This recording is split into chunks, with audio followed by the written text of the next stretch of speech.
Namaskar, Vande Mataram. How are you, friends?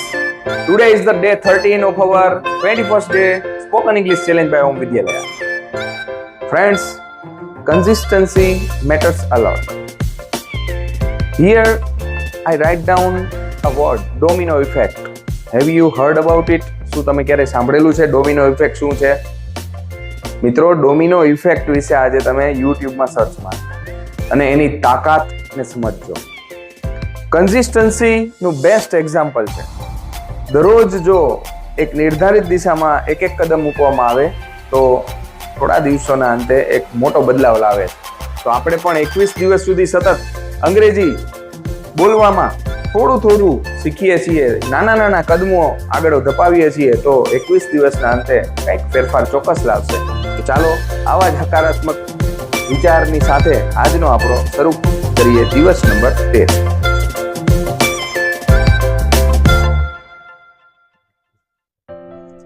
Friends, આજે આપણે એક બેઝિક ટોપિક સિલેક્ટ કરેલો છે, જે છે સિલેબલ. સિલેબલ એકચ્યુઅલી ખૂબ શરૂઆતમાં જ લેવાની જરૂર હતી, પણ ઓડિયન્સની ડિમાન્ડ આવી એટલે આપણે આ અત્યારે વચ્ચે લીધેલો છે.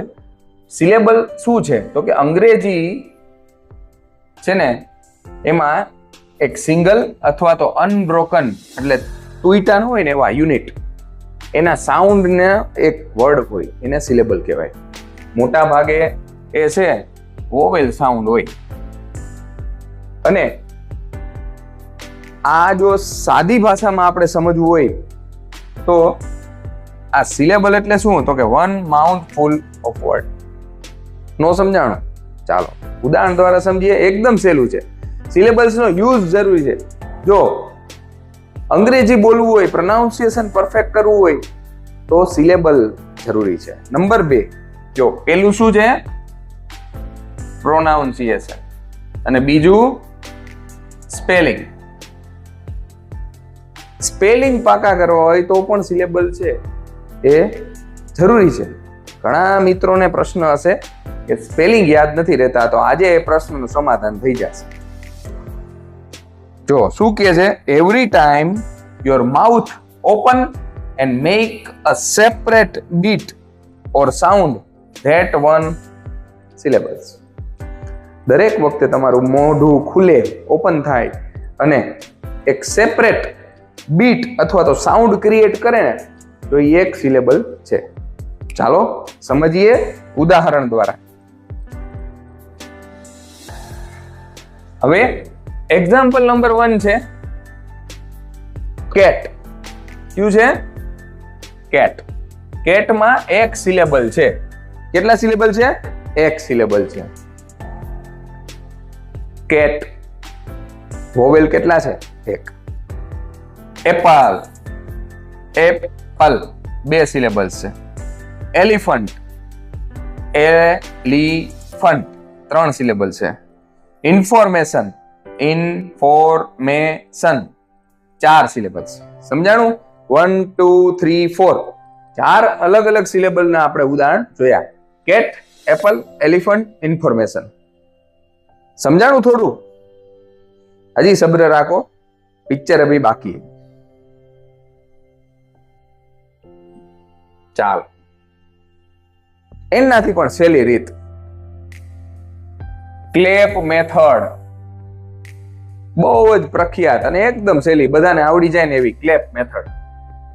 Every time you hear a vowel, એટલે કે જ્યારે તમે સ્વર ને સાંભળો ત્યારે તમારે શું કરવાનું છે? તાલી પાડવાની છે. એ બીટમાં તાલી વગાડવાની. કઈ રીતે? ધારો કે ડોગ, તો ડોગમાં એક સ્વર છે ડોગ, તો એક તાલી પાડવાની. જો આ રીતે ડોગ, બ ના છે. જો અહીંયા કેટલા છે? બ ના 3 ક્લેપ, તો 3 સિલેબલ્સ. કોમ્પ્યુટર. કોમ્પ્યુટર. સમજાણું? તો અહીંયા 3 સિલેબલ છે. મજા આવી ને? તો એકવાર તાલી પાડી દઈએ એમને. Very good.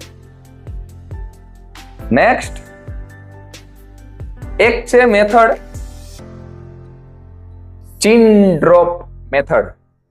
ચીન દાઢી, ડ્રોપ નીચે આવે મેથડ. અહીંયા હાથ આમ રાખો મારી સાથે. ચાલો, વિન્ડો, વિન્ડો. જો 2 વાર છે ને દાઢી નીચે આવશે. વિન્ડો છે. મજા આવી? આમાં મજા આવી બધાને કે તાલી પાડવાનું, દાઢી અડાડવાનું. હા, સહેલું લાગે. હા, સિલેબલ કરીએ છીએ. શું કરીએ છીએ? સિલેબલ. સ્પેલિંગ પાકા આનાથી ઈઝી બનશે અને પ્રોનાઉન્સિએશન પરફેક્ટ થશે. જો શું કહે છે તો કે place your hand gently under your chin and say a word slowly. Word ધીમે ધીમે બોલો. Every time your chin drop, આ ચીન છે એ ડ્રોપ ડાઉન થશે. એ છે ને ધેટ્સ અ સિલેબલ્સ. એ એક સિલેબલ હશે. Clear? Window, your chin drop twice. ચાલો, યુનિવર્સિટી, યુનિવર્સિટી થઈ ગયું 4 ટાઈમ, 4 સિલેબલ. આગળ વધીએ. હવે જે છે સિલેબલના વર્ડ્સ, એમાં આપણે પ્રેક્ટિસ કરવાની છે ક્લેપિંગ સિસ્ટમથી. ક્લેપિંગ સહેલું પડશે. ચાલો, કેટ, કેટલી તાલી પડી?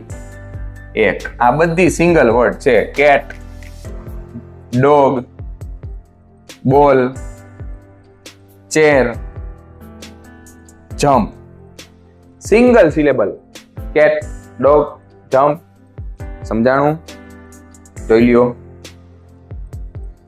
ઓકે, હવે આગળ વધીએ. હવે જે આવે છે 2 સિલેબલ્સ. 2 સિલેબલ વર્ડ 2 વાર તાલી પડે. Apple, apple, table, pencil. સમજાણું? Window, teacher. ક્લિયર? 2 તાલી પડે. તો આ છે 2 સિલેબલ વર્ડ. સમજાય છે? આગળ વધીએ. હવે આવે છે 3 સિલેબલ. 3 syllable word. કઈ રીતે? તો કે બનાના. 3 વાર તાલી પડી. 3 સિલેબલ. સેમ ચીન મેથડ થી કરી શકશો. બનાના નીચે આવે છે એટલી વાર. એનિમલ થઈ ગયું. Family, chocolate. બ્યુટીફુલ. બધા 3 સિલેબલ વર્ડ છે. ત્યાર પછી હવે આવે છે 4 સિલેબલ. એજ્યુકેશન. તાલી પાડજો. એજ્યુકેશન. ક્લિયર? કેલ્ક્યુલેટર. સમજાઈ ગયું ને? યાદ રાખવું સહેલું પડશે. જો સ્પેલિંગ યાદ રાખવા અલગ, આ છે ને ગ્રુપ ઓફ વર્ડ્સ થઈ ગયા, તો યાદ રાખવું છે. અઘરો સ્પેલિંગ હોય, લાંબો સ્પેલિંગ હોય, તો આ રીતે તમને સહેલું પડે. બટરફ્લાય. ઇન્ફોર્મેશન છે. સેલિબ્રેશન. ઇલેક્ટ્રિસિટી. ઓપોર્ચ્યુનિટી. ઇમેજિનેશન છે. સહેલું થઈ ગયું ને? પેલા તો બધાને એમ થતું હતું કે આ સિલેબલ ટોપિક શું હશે. ઘણાને તો એમ થઈ ગયું કે આ તો આપણો અભ્યાસક્રમ છે. અભ્યાસક્રમ નથી. સ્પેલિંગ જે આવે છે ને અંગ્રેજીના વર્ડ, એને ટુકડા, ઉચ્ચારણ પ્રમાણે, વોવેલ્સ ના જે સાઉન્ડ નીકળતા હોય એ પ્રમાણે. ચાલો, એક ઇમેજ છે. 1 વર્ડ, 2 વર્ડ, 3 વર્ડ, 4 વર્ડ. બધા સિલેબલ છે. પ્રેક્ટિસ કરજો અને સ્ક્રીનશોટ લગાવી લો. સાથે તાલી પાડવાની છે ક્લેપ સિસ્ટમથી, એટલે આવડી જાય. હવે ક્યારેય પણ તમારી સામે અંગ્રેજીના વર્ડ આવે તો આ સિલેબલના મગજમાં રાખજો અને આપણા આ ચેલેન્જને યાદ રાખજો કે આપણે આમાં શીખેલા હતા. ત્યાર પછી આગળ વધીએ. હવે આજના ડે 13 નો સેકન્ડ પોઈન્ટ જે છે કોમન એરર. જે સામાન્ય ભૂલો થતી હોય એ ભૂલો ન થાય તેના માટે આપણે કોમન એરર્સને ઇનકરેક્ટ પછી કરેક્ટ બંને જોશું, સાથે રૂલ્સ પણ જોશું. તો કોમન એરર્સમાં પહેલું છે use of advice. Uncountable noun કહેવાય. ઉમે સલાહ દેવા એમ તો ઢગલો થઈ જતો હોય કહેવાય ને, સાથ દેવાવાળા ઓછા હોય, સલાહ દેવાવાળા જાજા હોય, ગુજરાતી કહેવત છે ને. તો અનકાઉન્ટેબલ નાઉન હોય ને, he gave me an advice નો આવે, એમાં હંમેશા સમ એડવાઇસ જ આવે. He gave me some advice. ઘણા શું થાય, એડવાઇસ એક વચન છે તો એડવાઇસ નો એ એટલે આગળ અન એમ ન આવે, હંમેશા સમ જ આવશે. યાદ રહી ગયું? ત્યાર પછી your, yours, you are. Your very nice. Your એટલે તો તમારું થાય, તો ઈ નો આવે, you are. You are very nice. એનું શોર્ટ ફોર્મ શું થાય? આ રીતે, બરોબર, યોર.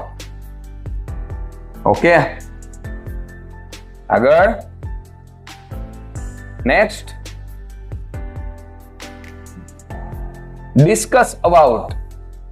જો આ તમે સાંભળેલું હશે, ડિસ્કસ અબાઉટ, આ બહુ મોટી મિસ્ટેક છે. We discussed about the topic. We discuss about the, about naturally બોલાય છે એના વિશે, અબાઉટ એટલે વિશે, એના વિશે આપણે ચર્ચા કરી. Actually we discuss the topic આવે, અબાઉટ આવે નહીં. આ ખાસ યાદ રાખજો. જો નાની નાની ભૂલ છે ને એ આપણી ઇમ્પ્રેશન ડાઉન કરતા હોય તો આ ખાસ યાદ રાખવાનું. બધાને સુધારાની જરૂર હોય તો એ આપણે અત્યારે આ સ્પોકન ઇંગ્લિશ બાબતે થોડું ધ્યાન રાખશું. હવે રિટર્ન બેક. જો ઓલરેડી રિટર્ન એટલે રિટર્ન થઈ ગયું તો પછી બેક લખવાની જરૂર ન હોય. He returned back home. હવે ખાલી શું આવે? He return home. તે ઘરે પાછો ફર્યો. સમજાણું? Next, wrong order in question. પ્રશ્ન સૂચક વાક્યમાં ખોટો શબ્દ you are coming with me એની જગ્યાએ આર છે. આ તો આવી ગયું છે, આપણે આર આગળ આવે, ક્રિયાપદ આગળ આવે, પછી કરતા આવે, કમિંગ વિથ મી. સમજાણું? Very good. નેક્સ્ટ શું છે? Negative model. મોડેલ એક્ઝિલરી આપણે ભણી ગયા ને. ઓકે, તો negative, he must not comes late. તો અહીંયા he છે તો આપણે શું થાય કે એમાં comes આવે, s કે es લાગે. પણ મોડેલ એક્ઝિલરી હોય ત્યારે મૂળ રૂપ જ આવે, V1 નો જ ઉપયોગ કરવાનો હોય. ખાસ યાદ રાખ.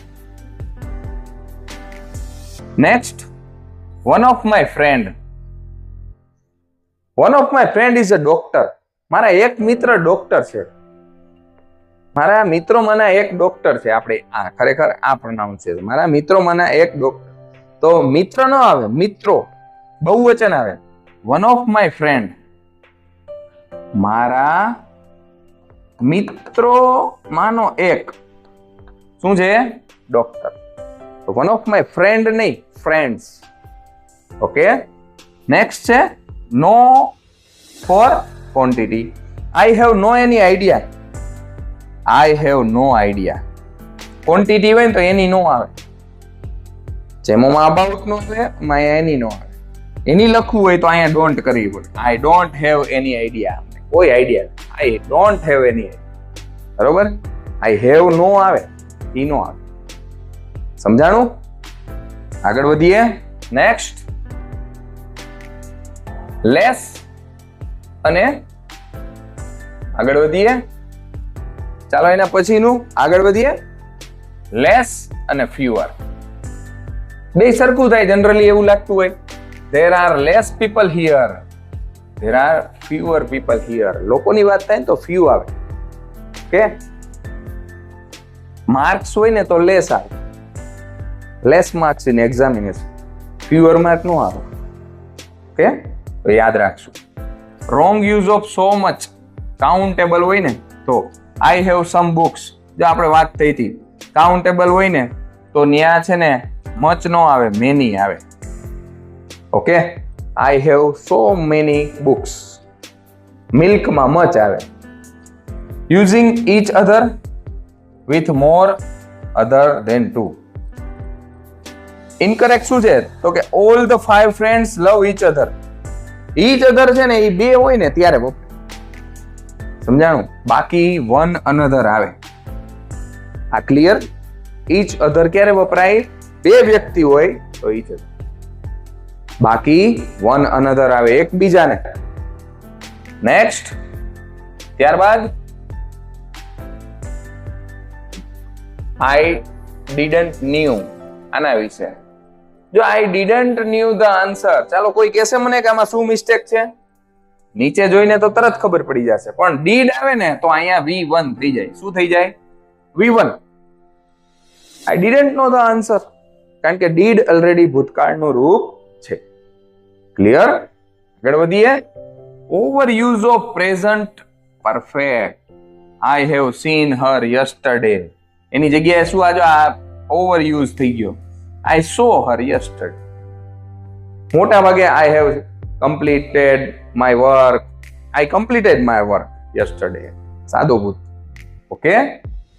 Confusing borrow and lend. You can borrow me some money.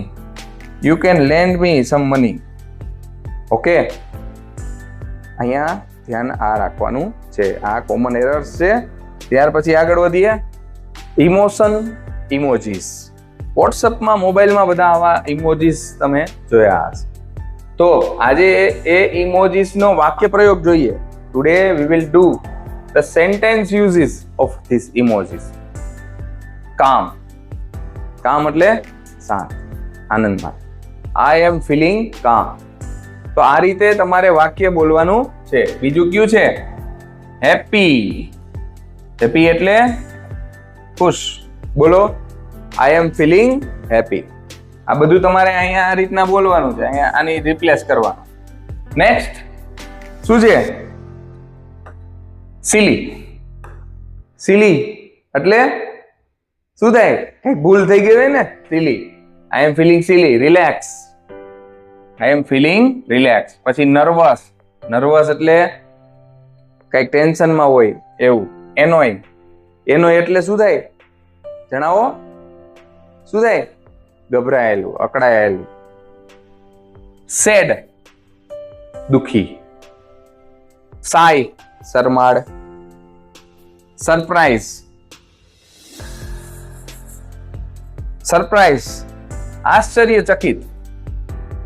વાવ કહેવાય ને એ રીતે. હંગ્રી ભૂખ્યા. એંગ્રી ગુસ્સે. કન્ફ્યુઝ ડિસિઝન હજી ન લેવાનું હોય એવા. કન્ફ્યુઝ.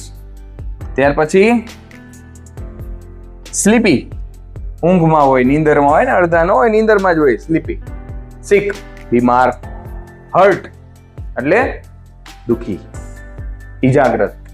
અને હોટ ગરમી, ધુઆ ફુઆ થઈ ગયા, પરસેવો રેબઝેબ થઈ ગયા હોય. ઓકે, આ બધા ઇમોજીસ છે અને તમે વાક્યોમાં ઉપયોગ કરી શકો. વોટ્સઅપમાં આપણે એક ઇમોજી મોકલીએ તો આખું ફિલિંગ્સ આપણે સમજી જાય છે, પણ એક્સપ્લેન કરવું હોય તો આ રીતે વાક્ય પ્રયોગ પણ તમે કરી શકો છો. ચાલો, તો આજનો ડે 13 અહીંયા પૂરો થાય છે. આશા રાખું છું તમને બધાને એક જ્ઞાનવર્ધક લાગ્યો હશે. ફ્રેન્ડ્સ, આવતીકાલે છે ને આપણે એક નવી એક્ટિવિટી કરવાના છીએ. આવતીકાલે આપણે એક ચિત્ર તમને આપશું ને ચિત્ર ઉપરથી તમને અમુક વર્ડ્સ આપેલા હશે. વર્ડ્સ ઉપરથી તમારે વાક્ય બનાવવાના છે. આપણે ઘણા સ્ટ્રક્ચર જોયા છે સેન્ટેન્સ બનાવવાના. સેન્ટેન્સનો ઉપયોગ કરી અને તમારે એ ચિત્રમાં જોઈ અને વાક્ય બનાવવાનું છે. તો કંઈક અલગ એક્ટિવિટી છે, મજા આવશે બધાને. ત્યાં સુધી ગુડ બાય, આવજો.